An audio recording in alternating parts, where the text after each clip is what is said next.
श्रावस्ती जनपद में आज बौद्ध प्रांत का संकल्प शिविर है, जिसमें 9 जिले के हमारे प्रमुख साथी, जिला अध्यक्ष, महासचिव, जिला कार्यकारिणी के कुछ लोग इस प्रशिक्षण शिविर में शामिल हो रहे हैं। हमारे साथ श्रावस्ती के जिला अध्यक्ष जी हैं, हमारे निवर्तमान प्रदेश अध्यक्ष सवाजीत जी हैं, हमारे अनिल झा जी दिल्ली के विधायक हैं और सह प्रभारी हैं उत्तर प्रदेश के। बौद्ध प्रांत के अध्यक्ष हमारे इमरान लतीफ़ साहब हैं, सह प्रभारी उत्तर प्रदेश के और वर्तमान में दिल्ली के विधायक चौधरी सुरेन जी हैं, और रजत चौरसिया जी हमारे महासचिव हैं और फिरोज हैदर जी बहराइच के जिलाध्यक्ष हैं, अरुण कुमार सिंह जी प्रभारी हैं। तो इस शिविर का जो मकसद है वो ये है कि आम आदमी पार्टी अब एक रणनीति बना के अपने संगठन के विस्तार में उत्तर प्रदेश में जुट गई है। इससे पहले 7 कार्यक्रम हम लोग लखनऊ से लेके अलग अलग प्रांत में, पश्चिम में, काशी में, रुहेलखंड में, अलग अलग प्रांतों में हम लोग ब्रज प्रांत में कार्यक्रम कर चुके हैं, और आज बौद्ध प्रांत का कार्यक्रम है। कल कार्यकर्ता सम्मेलन था बहराइच में, बहुत सफलतापूर्वक संपन्न हुआ। 2 विषयों पे हम अपने कार्यकर्ताओं को तैयार कर रहे हैं, एक संघर्ष के कार्यक्रम के लिए और दूसरा सेवा के कार्यक्रम के लिए।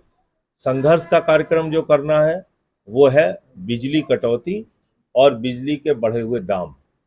ये दोनों मुद्दे पे हम लोग अपना आंदोलन चला रहे हैं। इसके अलावा उत्तर प्रदेश में शिक्षा और स्वास्थ्य की जो हालत है, आज 6000 स्कूल उत्तर प्रदेश में बंद होने जा रहे हैं, क्योंकि हर स्कूल में एक टीचर है, एक से ज़्यादा टीचर नहीं है।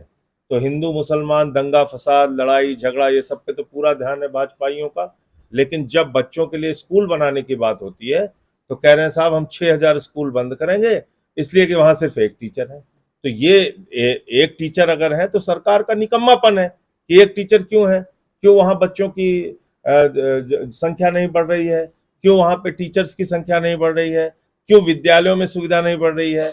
नमक रोटी अगर आप खाने के लिए दोगे, नून भात खाने के लिए दोगे, तो बच्चे कैसे जाएंगे। मिड डे मील की बहुत सारे खबरें आप लोगों ने पहले भी की है। इसी तरीके से स्वास्थ्य की बदहाली है। बिजनौर का मामला सामने आया, डायलिसिस के दौरान जनरेटर बंद हो जाता है, डीजल नहीं था, मर जाता है लड़का। बदायूं में 30 से 35 बच्चे हर महीने मरते हैं क्योंकि वेंटिलेटर के लिए कर्मचारी नियुक्त नहीं है। मेरे गृह जनपद सुल्तानपुर में कागज के पन्ने पर एक्सरे की रिपोर्ट दी जाती है। तो ये स्वास्थ्य की हालत है उत्तर प्रदेश के अंदर। भ्रष्टाचार की हालत यह है, टंकी बन रही है, उद्घाटन के पहले उड़ जा रही है। सड़कें बन रही है, उद्घाटन के पहले टूट जा रही है। पुल बन रहा है, उद्घाटन के पहले दरार आ जा रही है। तो भ्रष्टाचार के भी बहुत बड़े मुद्दे शिक्षा, स्वास्थ्य, बिजली के सवाल को लेके है, जिसको लेके हम लोग आंदोलन करेंगे। और आज आप क्या कह रहे हैं? और आज बौद्ध प्रांत के सम्मेलन में 2-3 बातें निकल के आई। एक तो बस्ती के गन्ना मूल्य के बकाये का मामला आया, गन्ना किसानों का। संत कबीर नगर की गन्ना मिल बंद हुई है, उसका मामला सामने आया। गन्ना किसानों का मुद्दा जब मैं गया था पश्चिमी उत्तर प्रदेश में, वहां भी था कि गन्ने का मूल्य नहीं बढ़ाया गया, और जब भी कोई मूल्य मांगने जाता है उसको लाठी से मारते हैं। खाद की बोरी मांगने जाता है तब लाठी से मारते हैं। नौजवानों के बीच अभी मैं गया था प्रयागराज, वहां पे उनसे मुलाकात की। 2 लाख शिक्षकों की भर्ती का विज्ञापन ट्वीट करती है उत्तर प्रदेश की सरकार और फिर डिलीट कर देती है। ना तो शिक्षा इनके लिए प्राथमिकता है, ना स्वास्थ्य इनके लिए प्राथमिकता है, ना सड़क इनके लिए प्राथमिकता है। इनके लिए सिर्फ और सिर्फ एक ही प्राथमिकता है, बुलडोजर। सबके ऊपर बुलडोजर चलाओ। मंदिर है तो चला दो, मस्जिद है तो चला दो, दरगाह है तो चला दो, मदरसा है तो चला दो, सफाई कर्मी का घर है तो चला दो, व्यापारी की दुकान है तो चला दो।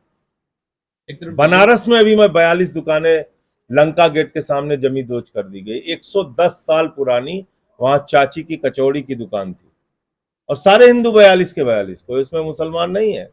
अभी अयोध्या में नोटिस पड़ गई है, सब उजाड़ने जा रहे हैं, सारे हिंदुओं की दुकान है। तो ये सिर्फ मुसलमानों के खिलाफ नफरत के भाषण देके ये दिखाते हैं हिंदुओं को, हाँ भाई खुश रहो खुश रहो। जेब उनकी भी काट रहे हैं, दुकान उनकी भी उजाड़ रहे हैं, मकान उनका भी उजाड़ रहे हैं, बच्चे उनके भी शिक्षा से वंचित हो रहे हैं, बिजली उनको भी महंगी मिल रही है। तो कुल मिला के अपने मुद्दे के ऊपर राजनीति को लाना पड़ेगा। ये आम आदमी पार्टी का संकल्प शिविर का उद्देश्य है और हम लोग 26 का जो चुनाव है पंचायत का, उसको पूरी मजबूती के साथ आम आदमी पार्टी लड़ेगी और गांव-गांव में अपना संगठन निर्माण करेंगे। आपके प्रश्न? दिल्ली में तो बुलडोजर चल ही रहा है, यूपी में भी मदरसों को ताबड़तोड़ तरीके से तोड़ा जा रहा है, क्या कहेंगे? देखिए, मदरसे ही नहीं, मदरसे तोड़े जा रहे हैं, दरगाहें तोड़ी जा रही हैं। हमारे खुद के जनपद सुल्तानपुर में 35 घर सफाई कर्मियों के थे, 40-40 साल से वहां रह रहे थे। मोदी जी तो उनका पैर धोते हैं फोटो खिंचवाने के लिए। 35 के 35 घर जमींदोज कर दिए गए। अभी मैं काशी से होके आ रहा हूं, मैं आपको बता रहा हूं 42 दुकान मकान जमींदोज कर दिए गए। तो मदरसों को टारगेट कर रहे हैं अपने राजनीति के चक्कर में, लेकिन किसी को नहीं बख्श रहे हैं। अभी एलडीए का नोटिस मिल गया है लखनऊ में, वहां भी दुकान मकान सबका तोड़ने जा रहे हैं। तो इसके खिलाफ देखिए, बुलडोजर अगर चले तो किसी भी वर्ग को खुश नहीं होना चाहिए कि आज मुसलमान पे चल रहा है चलो जश्न मनाओ, फिर कल हिंदू पे चल रहा है चलो जश्न। इसका कोई अंत नहीं है, वो अपने साथ नहीं है।